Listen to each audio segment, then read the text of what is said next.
Welcome to Innovating Clinical Trials, the podcast designed for clinical research professionals eager to deepen their understanding of clinical trials through concise, insightful segments.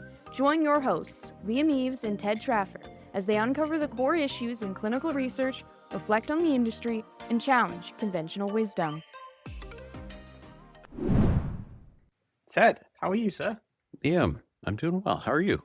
I'm good. I've had my head in numbers for the last couple of weeks around forecasting and things. Oh, I love like math. The trials. It's funny, in elementary school and in high school, you're like, I'm never going to use math. Like, why do I need? But I actually use it all the time. I use it more now because of AI than I used to. Yeah, I use math to understand the math. Mm-hmm. Or to solve the math equations I can't solve. Yeah, exactly. Yeah. I'm a genius. Yeah, Pythagoras theorems really helped me out with this one. Oh yeah, it is wild, isn't it? Because like I've spoken to so many people about, say, doing forecasts and plans and things, and like when I show them, say, and I am no maths genius at all. I can do basic, relatively well. Yeah, me too. But like I show some people like the forecasts and some of the thinking behind it, and it's wild how, to me, it's even that some of the basic stuff like blows people's minds around it, and like how do you forecast it and what have you. And I've been doing so much thinking on this and have for a long time, because it's something I've always been interested in. It's not just the forecast, but like how does then the reality hit that, and then what happens after then. And the things that have like really come through to me is that I think that every single trial like begins with a couple of numbers on a slide, right? From a recruitment perspective is that we need to deliver 500 patients in 12 months. Right.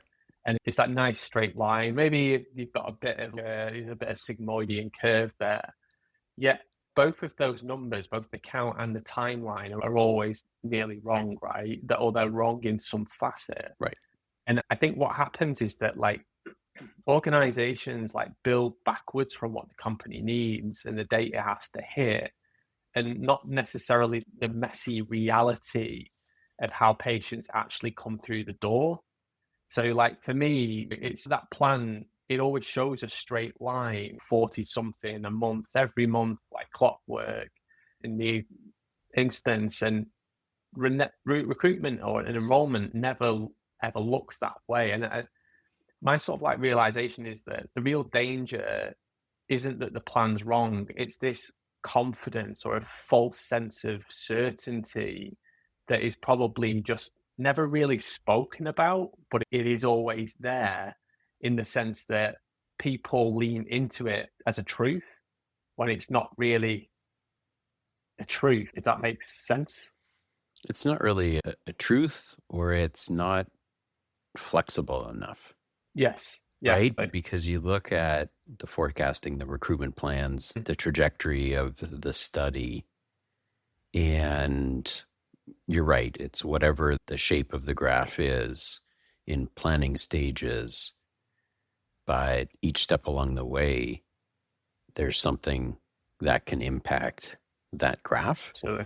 And have we built the ability to be flexible in our planning and adjust and not really react, but be proactive. Yeah. In being able to make adjustments as we go so that we can keep things on track. And that's because I love Mike Tyson when he said everyone's got a plan until they get punched in the face. Yeah. Do you know what I mean? And it's like, for me, when I start to think about like forecasts and being dynamically proactive and also reactive, in which that when things do go wrong, because there will always be those moments, is how do you respond to them?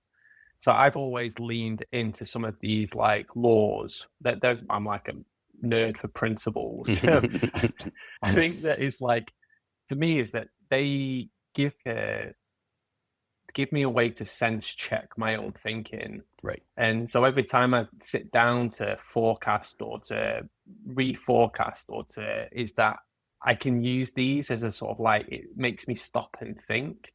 So as a good example is that have you heard of Lasagna's law? Have we spoken about that before? No, tell me more. Yeah.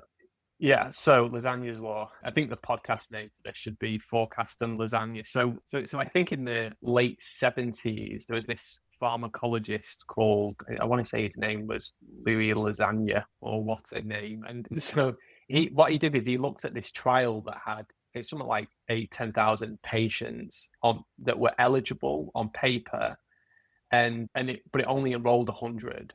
So he like jokingly made this comment that your eligible patients vanish the day you open the trial and reappear the day you close it.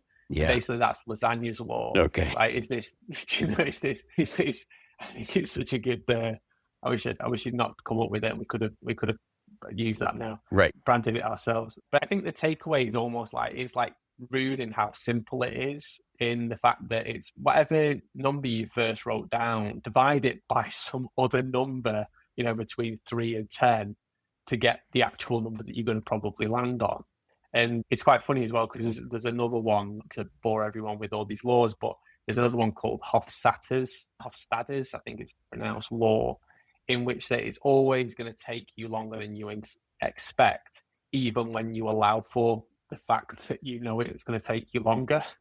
So like fewer patients than you think, and it's going to take longer than you think, all at the same time. And I think it's still true today. We know that 85% or whatever of trials miss their timelines, and things like we know that 1 in 10 sites will never enroll a single patient. So I think it's like what I've seen, and it's what's really come to life more than once, is that a site can look perfect on paper, big patient list, keen investigator. They've ticked every feasibility box in the feasibility questionnaire, but nobody enrolls, no patients enrolls. And the list was real, but no one had actually checked whether those patients existed in the right state and at the right time, and also were willing to take part. So I think honestly, in a lot of ways, it's that simple. I think we like throw around these ideas of the plan, the forecast, even like the reforecasting. And I like to think of it as like a sat nav, is that when you set off, the sat nav gives you your arrival time, 5:15, and that's your plan. And it's built upon the assumptions before you've even moved, right? It's when you're plugging that information into your car. Now, as you drive, it watches your real speed, and I was at a speed awareness course the other day, so mine would have been quicker. And then what it does is it updates your time based upon the real information that it's getting, right? And it keeps on updating that, and that's your reforecast or your forecasted. Yep. But it could also have ranges. I've seen somewhere it'll be between a particular time, right? Between this time and that time. There's all these forecasts, this plan's forecasting, and then it reforecasts as you go along, because it's constantly updating. And I think what's important is that the sort of thing that I was working with this group about is that your plan is not the route. So what I mean by that, the plan is just the time you would hope to arrive. The route is what actually happens to you on the way. Mm-hmm. And I think that a plan and a reforecast are essentially the same sum. The only difference is whether you're using the sort of borrowed numbers from the past, or you're living those numbers right now. Yep. And I think that we don't ever, like, when we're doing these forecasts, I think that we never really test the underpinning assumptions of the traffic, the route, if it's closed, and so on and so forth, to get to our destination in that time. Good example of that is that, like, when I'm doing, say it's a forecast for a site, I want to understand and document every single assumption that's gone into that plan, so that as I'm building the knowledge up, I'm updating that assumption, and it's then it's updating a forecast or a scenario that it's going to run into. So a good example is when I was running CRO, we'd have a plan, and we'd say, okay, here's the plan. We'd say, okay, we're assuming these dropout rates for these reasons, and we'd factor those things in. Then we'd build, okay, this is what it's going to look based upon everything we believe to be true. And then as patients started coming through that process, what was fascinating was the conversion rates at the top of the funnel were much lower than we had expected. Mm-hmm. So that obviously had not only an impact on the numbers that were going to be needed at the top to satisfy the bottom, but it also had potential implications of, if that's not true at the top, what's going to happen at the bottom. So what we started to do is we started to have different plans or different scenarios where it was like best case, worst case, and then base case. Mm-hmm. So the base case was typically the middle one we would operate to, but the principle was always, let's work to the worst case, track how performance is doing. We can always scale back if it's doing worse than what we had thought, but if it's doing better than we had thought. But if it's doing worse than we thought, we're not that far from the real number, Mm-hmm. because we've taken the worst assumptions into play as when we're delivering it. And as you're talking about forecasting and the trip in the car with the GPS, it got me thinking about, so one of the things that I've been working on is a little project just looking at examining all the factors that affect recruitment. So I just started building a list, and I'm now up over 70 some items on that list as far as things that can affect recruitment in a clinical trial. Yeah. And I think there's a lot of things on that list that maybe sponsors aren't aware of. And I've seen studies completely derail because of things you wouldn't have expected. Yeah. And that can be really critical, obviously. But I think that there's an opportunity for us to re-examine and reframe how we think about recruitment. There's a lot of recruitment companies out there that have the solution to recruit for a clinical trial. Yeah. But the problem is that most of them are only tackling like one or two of the factors that actually affect recruitment in a clinical trial. Yeah. And we need to be looking at it with a much broader lens. So true. And I think what a good sort of like conceptual thing to think about based upon what you've just said is that I've seen recruitment be described as a pipeline or a funnel, right? And I know I've used those sort of terms to it, but the reality is that it's more like a river, like that's fed with these different tributaries. Mm-hmm. And those things both come into the river and increase flow, but they also lead out of the river and decrease flow. And I think that it's about understanding the flows at every single point in that river, or at least not even needing, maybe, do you have to understand it? I think you have to document it and to try and understand, because the forecast is only honestly like thinking.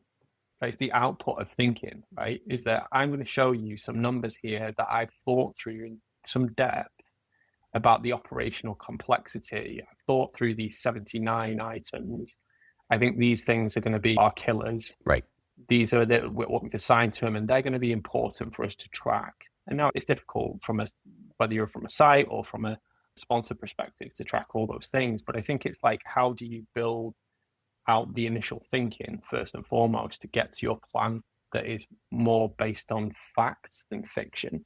That's right. Yeah. And really critically examining how not only we build the study design in anticipation of that, but also the vendors we select for the trial and really understanding the impact that they're going to have on recruitment and enrollment in the study. A lot of sponsors don't appreciate how much, for example, the selection of a particular central lab will have on recruitment, because not all central labs are created equal, and sites often have their preference as far as who they like to work with. And if it's a central lab they have a lot of problems with, that recruitment will take a hit. Yeah.